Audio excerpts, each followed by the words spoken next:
अस्सलाम वालेकुम। कैसे हैं आप लोग? उम्मीद है ठीक होंगे।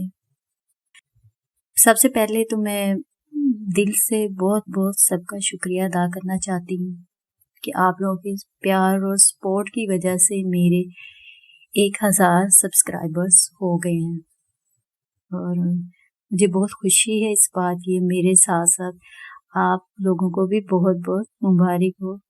आपकी सपोर्ट के बगैर तो मैं यहाँ तक पहुँच ही नहीं सकती थी और मेरी आपसे हम्बली रिक्वेस्ट है कि आइंदा भी इसी तरह मुझे सपोर्ट करते रहिए, मेरे नावल्स सुने और कमेंट्स में बताया करें आपको कैसे लगे और लाइक भी किया करें।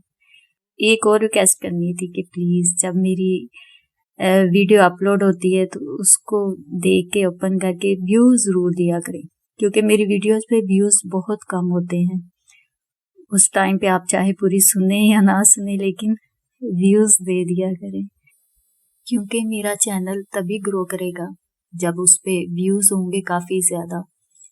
तो ये आप लोगों पे ही डिपेंड करता है कि आप लोग ज़्यादा से ज़्यादा मेरी वीडियोस को सुने, लाइक करें और मुझे बहुत ज़्यादा सपोर्ट करें।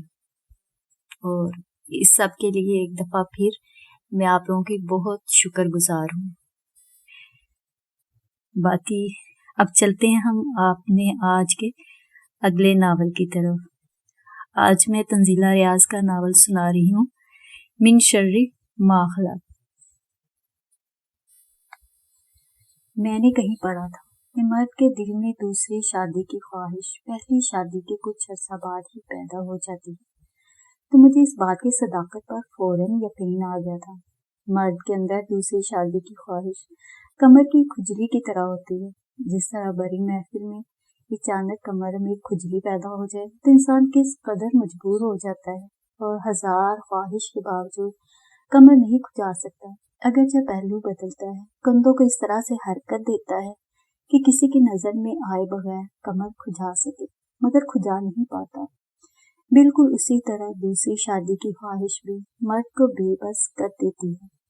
हो सकता है कि आप मेरी बात से इत्तेफाक ना कर सकें, मगर मैं फिर भी ये बात वसूख से कह सकता हूँ कि ऐसा ही होता है। मर्द की फितरत औरत की फितरत से मुख्तलिफ होती है।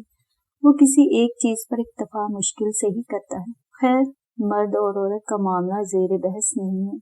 बात ख्वाहिश और इस माशरे की रवायात की हो रही है। सोचने की बात है कि कमर को भरी महफिल में क्यों नहीं खुजाया जा सकता, या फिर शायद मैं ये कहना चाहता हूँ कि इस माशरे में दूसरी शादी करने वाले को इज्जत की नजर से क्यों नहीं देखा जा सकता। मेरे कहने का मतलब ये है कि जब अल्लाह ने दूसरी शादी जायज करार दे दी तो माशरा उसको बुरी नजर से क्यों देखता है। अल्लाह के फैसले को बुरा कहने का हमें तो कोई हक नहीं, तो फिर हम उन लोगों को तमाशा क्यों करार देते हैं जो मेरा मतलब है दूसरी शादी करते हैं। ऐसे बात कहाँ समझ आएगी। मेरा ख्याल है मुझे आपको जुजियात के साथ बताना पड़ेगा, तभी आपको बात समझ में आ सकेगी। मुझे सोचने दीजिए कि मैं बात कहाँ से शुरू करूं। हाँ, मैं बताता हूँ। ये किस्सा शुरू हुआ एक सुबह। मम्मा, मेरी टीचर बहुत अच्छी हैं। हशाम के मुंह से ये फिक्रा अदा हुआ और साथ ही अफीरा की पेशानी पर कई बल पड़ गए। उसने अपने हाथ में पकड़ा ग्रेप फ्रूट के जूस का गिलास ठग की आवाज के साथ डाइनिंग टेबल पर रख दिया। मुझ समेत दरिया ने भी हवन्नकों की तरह उसके महताबी चेहरे की जानिब देखा। मैं दरिया के लिए स्लाइस में मार्जरीन लगा रहा था और अपने हिसाब से बहुत नफासत से लगा रहा था, इसलिए पहले तो मुझे कतन समझ में नहीं आया कि मेरी जोजा मोहतरमा की नफीस तबीयत पे क्या चीज गिरां गुजरी है।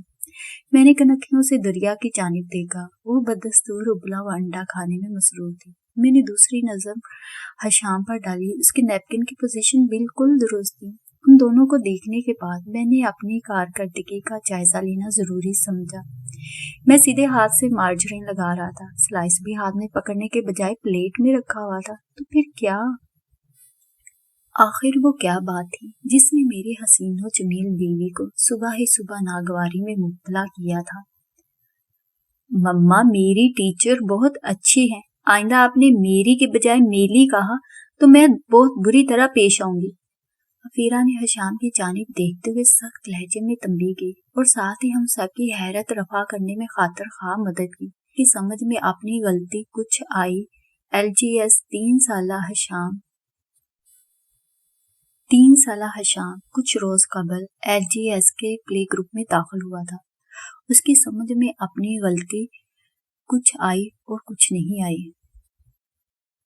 अभी वो इतना समझदार नहीं था कि माँ की नाजुक मिजाजी को ठीक से समझ पाता या कोई अहमियत देता, मगर उससे 7 साल बड़ी दुरिया काफी सहम गई। बेचारी बच्ची अच्छी भली कांटे की मदद से अंडा काट काट कर खाने में मसरूफ थी। माँ की ऊंची आवाज से इस कदर बदहवास हुई कि कांटे में अटका अंडा मुंह में रखने के बजाय प्लेट में गिरा, फिर दोबारा कांटे से उठाने के बजाय हाथ से उठाकर मुंह में रख लिया और गोया अपनी शामत को आवाज दे डाली, दरिया, ये क्या जहालत है? ये फोर्क क्या सिर्फ मुझे दिखाने के लिए हाथ में पकड़ रखा है? ठीक से इसका इस्तेमाल कीजिए। अफीरा ने पहले से ज्यादा सख्त लहजे में कहा। हशाम की निस्बत दरिया कुछ ज्यादा ही जूदरंज वाक़या हुई थी, जिसका मिजाज बिल्कुल अपने बाप यानी माँ बदौलत की तरह का था। Sorry mamma, I am really very sorry, उसने आंखों को झपकते हुए माजरत ख्वाहाना लहजे में कहा। मुझे अपनी मासूम बच्ची पर ढेरों प्यार आया। दिल चाहा कि उसे सार लगाकर खूब प्यार करूं और उसकी माँ की नजरों से कहीं दूर ले जाऊं, मगर ये मुमकिन नहीं था। मेरी पदराना शफकत से भरपूर कोई भी हरकत अफीरा को मजीद नागवार गुजरती। उसके गुस्से में इजाफा होता और इस हालत में वो ठीक ठाक बदतमीज हो जाया करती थी। बच्चों के सामने दोनों ही अमूमन एक दूसरे के साथ कोई बास पुरस नहीं करते थे, इसलिए दरिया की आंखों की नमी से आंखें चुराते हुए मैंने मार्जरीन लगा स्लाइस उसकी प्लेट में रखा और फिर पुचकार कर बोला, जानू, अभी इसको भी खत्म करना है, जल्दी कीजिए, आप ऑलरेडी लेट हो चुकी हो।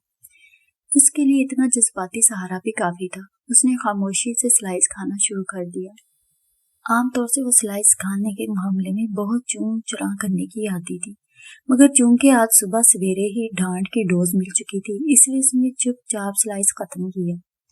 ओवल्टीन मिले दूध का छोटा सा गिलास खाली किया, फिर एक्सक्यूज मी कहकर डाइनिंग हॉल में लगे वाश बेसिन की सिमत मुड़ गई। चंद लम्हों बाद ड्राइवर ने हार्न बजाना शुरू कर दिया। जिस दिन मुझे सर्जरी के लिए लेट हॉस्पिटल जाना होता था, उस रोज ड्राइवर बच्चों को स्कूल छोड़ देता था। दोनों के स्कूल बैग्स अफीरा पहले ही चेक कर चुकी थी। मैंने हशाम को गोद में उठाया, दरिया की उंगली थामी और बाहर की सिमत चल दिया। बच्चों के बैग सामने मुलाजिम और अफीरा के खूनहार निगाहों ने बाहर तक मेरा पीछा किया था। अफीरा का ख्याल था कि मैं इस तरह की बातों से बच्चों को अपना आदी बनाने की कोशिश करता हूँ। ड्राइवर गाड़ी गेट से बाहर निकाल चुका था। मैंने गेट के करीब पहुंचकर हशाम के माथे पर प्यार किया और फिर उसे ड्राइवर के हवाले कर दिया। दरिया मेरी उंगली थामे जमीन की जानिब देख रही थी। मैं देखे बगैर भी उसके चेहरे पर छाई पसमर्दगी को महसूस कर सकता था। अपने नाइट गाउन को समेट कर मैं पंजों के बल बैठ गया और फिर मुस्कुराते हुए दरिया को अपने सीने से लगा लिया। एक अजीब सा सुकून मेरे रगों पे में सरायत करने लगा। मुझे अपनी बेटी से बहुत मोहब्बत थी। उसकी नन्ही बाहें मेरी गर्दन के गिर्द लिपटी हुई थी। आई लव यू बाबा, उसकी मोहब्बत भरी आवाज मेरी समातों से टकराई। आई लव यू टू जानू, मैंने गिरफ्त को मजबूत करते हुए पुरशफकत लहजे में कहा। अफीरा के नाम ने हाथ एटिकेट्स और असूलों से गुंदे रवैये ने हम बाप बेटी से ऐसे लातादाद लम्हे छीन रखे थे। मैंने दुरिया को खुद से अलग किया, फिर उसकी पेशानी चूम ली। उसकी बड़ी बड़ी आंखें चमक रही थीं। नाइट गाउन में अंदरूनी पॉकेट में हाथ डालकर मैंने 100 रुपए का नोट बाहर निकाला और दुरिया की मुट्ठी में बंद कर दिया। आज अपनी फ्रेंड्स को भी चॉकलेट्स खिलाना और खुद भी खाना, मगर मम्मा को कानो कान खबर नहीं होनी चाहिए। मेरी हरकत बेशक गलत थी, मगर दुरिया की आंखों में चमकते नन्हे नन्हे चिरागों ने मुझे किसी किस्म की शर्मिंदगी में मुब्तला ना होने दिया। नोट को उसी तरह हाथ में दबाए मेरे गाल पर प्यार करके वो गाड़ी में जा बैठी। अफीरा की डांट ने सुबह ही सुबह उसके मूड को ऑफ कर दिया था, मगर मेरी मोहब्बत ने उसके मिजाज की गुफ्तगी को मिनटों में बहाल किया था। बच्चों की मासूमियत का यही तो फायदा होता है। वो जरा सी खफगी को कीना नहीं बनने देते और प्यार से समझाने पर हर बात बआसानी समझ लेते हैं। लेकिन यही बात अफीरा की समझ में नहीं आती थी। वो बच्चों को जिंदगी के हर मामले में मुनफरिद देखना चाहती थी, इसलिए उसकी परवरिश का अंदाज भी कुछ ज्यादा ही मुनफरिद होता जा रहा था। फौजी बाप की बेटी होने की वजह से नाम निहार डिसिप्लिन के चक्कर में बच्चों पर बेजा गुस्सा कर जाती थी। अगर मैं उसके मामले में रोक टोक नहीं करता था, और हकीकत तो ये थी कि वो रोक टोक बर्दाश्त करती भी नहीं थी, मगर फिर भी जब वो बच्चों पर ज्यादा गुस्सा करती थी तो मेरा मूड भी ऑफ हो जाता था। मैं वापस डाइनिंग हॉल में आया तो वो वहीं मौजूद थी। हालांकि मेरा ख्याल था कि वो वॉक आउट कर चुकी होगी। अफीरा यार, कभी कभी तुम हद कर देती हो। भला क्या जरूरत थी सुबह सुबह बच्चों पे इस तरह बरसने की। सहम गए थे दोनों। मैंने अपने मखसूस अंदाज में बात का आगाज किया। वो जूस खत्म करने के बाद अब अखबार देख रही थी। नाश्ते की टेबल पर वो जूस के साथ अखबार लेना पसंद करती थी। खिलाफे तवक्का उसका मूड ऑफ नहीं था। मेरे शिकवे पर उसने अखबार चेहरे से हटाकर मेरी जानब देखा और फिर नाक से मक्खी उड़ाने वाले अंदाज में बोली, तुम्हारे लिए चाय बना दूं? गोया उसके नजदीक मेरी बात की कोई अहमियत नहीं थी। मैं गुस्से में आग बगोला हो गया। नो थैंक्स, मैं खुद बना सकता हूँ, मैंने जलकर कहा और केटल घसीटकर कप में चाय उंडेलने लगा। तुम्हें एक ही बात बार बार क्यों बतानी पड़ती है अब्बास? अफीरा ने अखबार की सुर्खियों पर नजर दौड़ाते हुए कहा और गोया यलगार का आगाज किया। बज़ाहिर उसकी नजर अखबार पर ही थी, मगर मैं जानता था कि उसकी सारी तवज्जो मेरी तरफ है। मैंने बगौर उसका जायजा लिया। मुहतरमा किस किस्म के तंज फरमाने का इरादा रखती थी? कम अज कम चेहरे से कुछ पता नहीं चल रहा था। 3 साल का हो चुका है आशाम, अभी तक तरीके से बोलना शुरू नहीं किया उसने। बेशुमार लफ्ज गलत लफ्ज के साथ अदा करता है, और जुबान की लकनत वो तोतलापन तो मुलाहजा फरमा ही लिया होगा तुमने। रे को हमेशा ल कहता है, ह की आवाज खा जाता है, जबकि सी को अक्सर छे कहता है। मैंने पहले भी तुमसे कहा था कि ये गौर तलब मसला है, मगर तुम काम अफीरा, तुम क्यों छोटी छोटी बातों को सर पर सवार कर लेती हो? ये सिरे से मसला ही नहीं है, और तुम इसे गौर तलब भी कह रही हो। बहुत छोटा है अभी हशाम, सारे छोटे बच्चे ऐसे ही बात करते हैं, और हशाम सिर्फ तुतलाता है, लिकनत नहीं है उसकी जुबान में। वक्त के साथ ठीक हो जाएगा। मैं सिच होकर बोला। अफीरा बहुत दिन से मेरी तवज्जो इस मसले की जानिब दिला रही थी। दरअसल जब से हशाम प्ले ग्रुप में आया था, अफीरा को उसका तोतलापन ज्यादा ही खलने लगा था। मेरी बात सुनकर अफीरा ने अखबार से नजरें हटाकर मेरी जानिब देखा। वक्त के साथ साथ सब कुछ खुद ब खुद ही ठीक नहीं हो जाता। हमारे बच्चे हैं तो उनकी परवरिश की जिम्मेदारी भी हमारी है। मुझे इस बात से कोई गर्ज नहीं कि सब बच्चे कैसे बोलते हैं। मुझे सिर्फ और सिर्फ हशाम के अंदाजे गुफ्तगू और लहजे से गर्ज है। मुझे सिर्फ अपने बच्चों की तरबियत से दिलचस्पी है। फॉर गॉड सेक अफीरा, मैंने उसकी बात कर दी, हम तरबियत में कोताही नहीं कर रहे। ये तो बहुत नेचुरल सी बात है। बाकी सब बच्चे भी इंसान ही के बच्चे होते हैं। एक खास उम्र तक उनकी आदत वगैरह एक जैसी हो सकती हैं। अगर कोई बच्चा कुदरती तौर पर तुतलाता है तो उसके पेरेंट्स को परवरिश में कोताही के इल्जाम में फांसी नहीं चढ़ा देना चाहिए। उसने मेरे लहजे के उतार चढ़ाव पर लम्हा भर गौर किया, अखबार से नजर हटाकर मेरी जानिब देखा, फिर इत्मीनान से बोली, बहरहाल मैंने कह दिया सो कह दिया, तुम किसी स्पीच थेरेपिस्ट का बंदोबस्त कर लो, वरना। उसने फिर तवक्कुफ किया। मैं उसी की जानिब देख रहा था। वरना मैं डैडी से कह दूंगी, वो खुद ही सब अरेंज कर लेंगे। तुम जानते हो वो मेरी बात कभी नहीं टालते। उसके होंठों पर हर इंतहाई दिल जलाने वाली मुस्कुराहट थी। मेरा अंदर तक जलकर खाक हो गया। मुझे उसकी मुस्कुराहट से सख्त नफरत थी। ए बब्बर शेर की बच्ची, काश मैं तुम्हारा मुंह तोड़ सकता, मैंने दिल ही दिल में जलकर खुद से कहा। उसके चेहरे पर वही मुस्कुराहट थी जिसका मुझे सिर्फ एक मतलब समझ में आता था, लानत है इन गुंचों पर। शहबाज साहब लाइन पर हैं सर। अहमद जुबैर, जिसे हम जुबैरी कहकर पुकारते थे, ने माउथ पीस पर हाथ रखे धीमी आवाज में मुझे बताया। मुझे इंतहाई झंझलाहट हुई। आज हॉस्पिटल में काफी मसरूफ दिन गुजरा था, फिर क्लिनिक पर भी आम दिनों के मुकाबले में काफी रश रहा। मैं आखिरी मरीज के चेकअप के बाद वाश बेसिन पे हाथ धोने के लिए बढ़ने ही वाला था तो मुझे सुसर साहब के फोन की इतला दी गई। एक मैं ही आउट ऑफ लाइन हूँ, बाकी तो सब लाइन पर हैं। मैंने बुड़बुड़ाते हुए अपनी टेबल पर से रिसीवर उठा लिया। जी मैं ठीक हूँ, शुक्र अल्हम्दुलिल्लाह, आप कैसे हैं?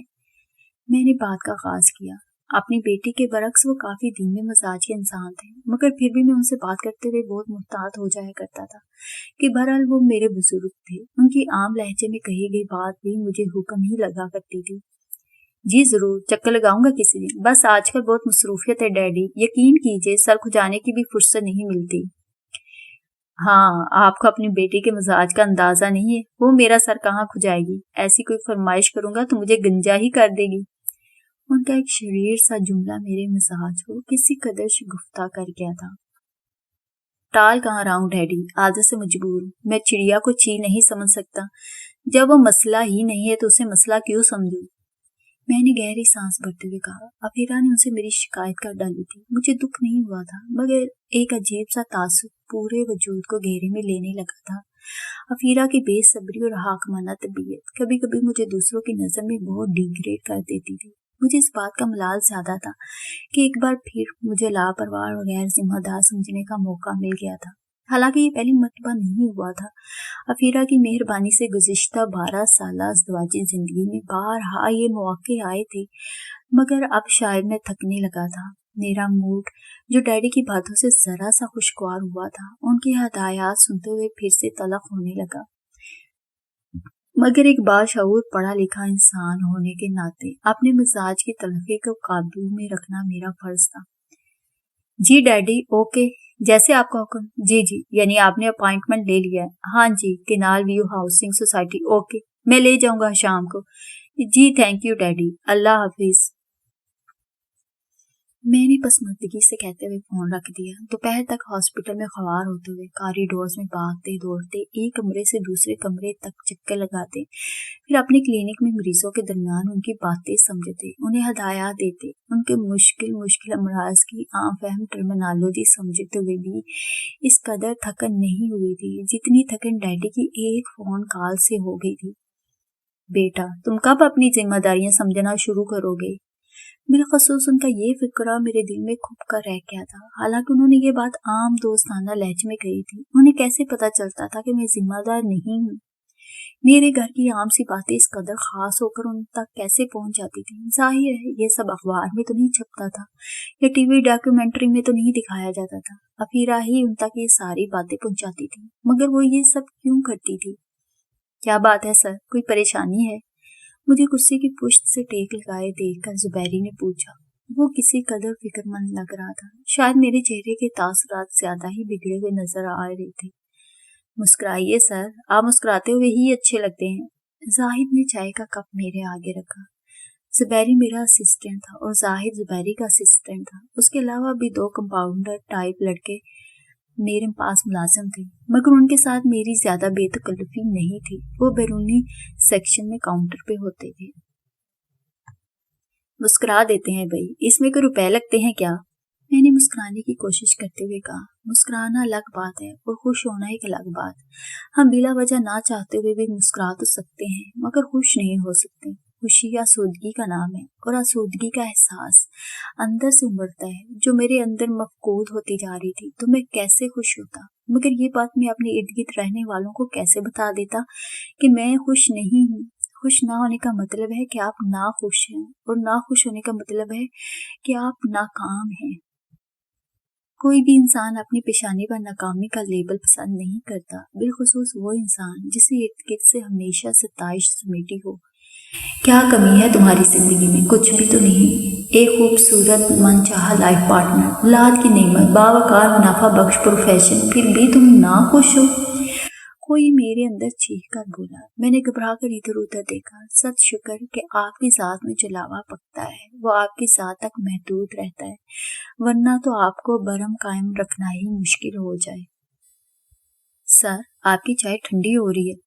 زبیری نے میز کی سطح کو ناخن سے بجا کر مجھے متوجہ کیا۔ میں نے مسکراتے ہوئے کپ اٹھا لیا۔ مجھے ہر جگہ اپنا برہم قائم رکھنا تھا۔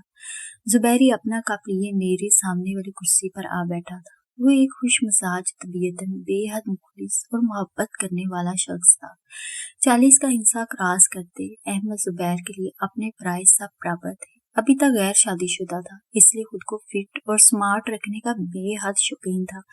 وہ عرصہ 5 سال سے میرے آئی کلینک پر مختلف ذمہ داریاں سر انجام دے رہا تھا۔ اس کے اور میرے بیچ کافی دوستانہ تعلقات تھے۔ آپ کافی تھک گئے ہوئے لگ رہے ہیں سر، میرا خیال ہے آپ کو آرام کی ضرورت ہے، کسی ہل اسٹیشن سے ہو آئیے۔ اس نے سپ لیتے ہوئے مشورہ دیا۔ میرا دل اس کی اس قدر محبت پر کھل اٹھا۔ آپ کو زندگی میں قدم قدم پر ایسے دوستوں کی ضرورت ہوتی ہے جو ہمہ وقت آپ کو تازہ دم کر سکیں۔ نہیں یار، آج کل تو بہت مشکل ہے، یہی تو سیزن ہے، مالی حالات ویسے بھی کچھ گڑبڑ چل رہے ہیں۔ 2 مہینے تک تو میں ہاسپٹل سے چھٹی ہی نہیں لے سکتا، ہر ایک کو وارننگ مل چکی ہے، میں نہیں چاہتا کہ مجھ سے کوئی جواب طلبی ہو۔ میں نے کن پٹیوں کو سہلاتے ہوئے جواب دیا، آپ کے سر میں درد ہو رہا ہے تو کوئی ٹیبلٹ لے لیجیے یا میں دبا دوں۔ اس نے محبت بھری پیشکش کی۔ ارے نہیں بھائی، کیوں اس عمر میں میرا تماشا بنوانے کا ارادہ ہے؟ کسی نے دیکھ لیا تو نہ جانے کیا سمجھے۔ ابھی ہمارے یہاں یورپین قوانین پاس نہیں ہوئے، تم میری محبوبہ بننے کی کوشش نہ کرو۔ میں نے سابقہ لہجے میں کہا۔ وہ بیچارہ غیر شادی شدہ تھا، بے طرح شرما گیا۔ مجھے اس کی شکل دیکھ کر بہت لطف آیا۔ استغفر اللہ سر، آپ کیسی باتیں کر رہے ہیں؟ اس نے باقاعدہ کانوں کو ہاتھ لگائے۔ میرا کہکہا چھوٹ گیا۔ جاؤ یار زبیری، تم نے تو لڑکیوں کو بھی مات کر دیا، بلکہ آج کے زمانے میں تو لڑکیاں بھی ایسے نہیں شرماتی۔ میں نے اسے پھر چھیڑا تو وہ معصوم شخص مزید جھینپ گیا۔ مجھے اس کی شکل دیکھ دیکھ کر مزہ آ رہا تھا۔ اسی دوران ظاہر جلتا بنتا اندر آ گیا۔ وہ 20-21 سال کا کمزور قامت نوجوان تھا۔ اس کا تعلق شیخو پورہ سے تھا، اس لیے وہ کلینک کے بیرونی کمرے میں بستر وغیرہ لگا کر رات بسر کر لیا کرتا تھا۔ اس لڑکے میں بھی دوسروں کو اپنا سیر کر لینے والے بڑے گر تھے۔ انتہائی بزلہ سنج اور شرارتی تھا۔ اس کے ہاتھ میں پانی کا فلاس تھا جو غالباً ٹوٹ گیا تھا۔ آپ سے ایک ذرا سا کام نہیں ہوتا زبیری صاحب؟ اس نے فلاسک ٹیبل پر رکھتے ہوئے کہا۔ کلینک کے پچھلے 2 اسٹور نما کمروں کو وہ لاک کر چکا تھا۔ اب کسی مریض کے آنے کا چانس نہیں تھا، اس لیے وہ کافی پرسکون تھا۔ میں ذرا سے ذرا کام کے قابل ہوتا تو اب تک شادی نہ کر چکا ہوتا۔ زبیری نے اس کا غصہ ٹھنڈا کرنے کے لیے خود پر پھبتی کسی۔ خدا کو مانیے زبیری صاحب، آپ نے بیوی کو ہی نہیں اللہ کو بھی منہ دکھانا ہے۔ شادی ذرا سا نہیں، بہت ہرا ہرا سا کام ہے۔ ظاہر نے ٹکڑا لگایا۔ ہاں، تب ہی سب مرد خود کو گدھا سمجھ کر اس سبزے کے پیچھے دوڑ پڑتے ہیں۔ میں نے بھی نخوبہ سے ناک چڑھا کر کہا۔ مجھے تو اس موضوع کے خلاف بولنے کا موقع چاہیے تھا۔ وہ دونوں ہنس پڑے۔ معاف کیجیے گا سر، آپ خود کو گدھا کہہ رہے ہیں؟ زبیری نے جھجکتے ہوئے مذاق کیا۔ وہ مجھ سے بے تکلف ہونے کے باوجود مذاق میں بھی حد عبور کرتے ہوئے ڈر جایا کرتا تھا۔ معافی تو آپ گدھے سے مانگیے جسے شادی شدہ کہہ دیا سر نے۔ ظاہر نے پھر ٹانگ اڑائی۔ وہ کسی کی پرواہ کرنے والوں میں سے نہیں تھا۔ شاید اس کی عمر کا تقاضا تھا کہ وہ بے دھڑک ہو کر بولتا تھا۔ مجھے اس کی بات پر ہنسی آ گئی۔ زبیری نے خفگی سے مجھے دیکھا۔ وہ ذات کی نان سٹاپ زبان سے عاجز تھا۔ لفظ شادی شدہ کوئی گالی تو نہیں؟ زبیری چڑ کر بولا۔ اسے اکثر یہ شکوہ رہتا تھا کہ ہماری گفتگو کے دوران شادی کا موضوع صرف اس سے چڑھانے کے لیے چھیڑا جاتا ہے۔ ارے ہاں، یہ تو میں نے سوچا ہی نہیں تھا۔ ویسے اگر لفظ شادی شدہ کوئی گالی ہوتی تو لوگ اس کا استعمال کیسے کرتے؟ ظاہر نے ایک نیا شوشہ چھوڑا۔ ہم دونوں اس کی شکل دیکھنے لگے۔ مجھے تو مزہ آ رہا تھا، جبکہ زبیری کا موڈ بدتدریج آف ہونے لگا۔ بس بھئی ختم کرو یہ واہیات ٹاپک، ہم لنڈورے ہی بولے، زبیری نے اس سے گھور کر کہا۔ وہ بھی ہنستے ہوئے خاموش ہو گیا۔ زبیری کی جنجلائی ہوئی شکل ہمیشہ ہمیں مزہ دیتی تھی۔ اسی دوران میرے موبائل پر کال ہوئی۔ جب کلینک پہ ٹائم زیادہ ہونے لگتا تو افیرہ مجھے مسڈ کال کر کے گویا گھر واپسی کا حکم دے دیتی تھی۔ میں بھی چیزیں سمیٹ کر گھر جانے کی تیاری کرنے لگا۔ یار زبیری، کل 5:30 سے 6:30 تک کوئی اپائنٹمنٹ نہ رکھنا، مجھے شام کو لے کر نور العزت صاحب کے پاس جانا ہے۔ میں نے نکلنے سے پہلے یاد دہانی کروائی تھی۔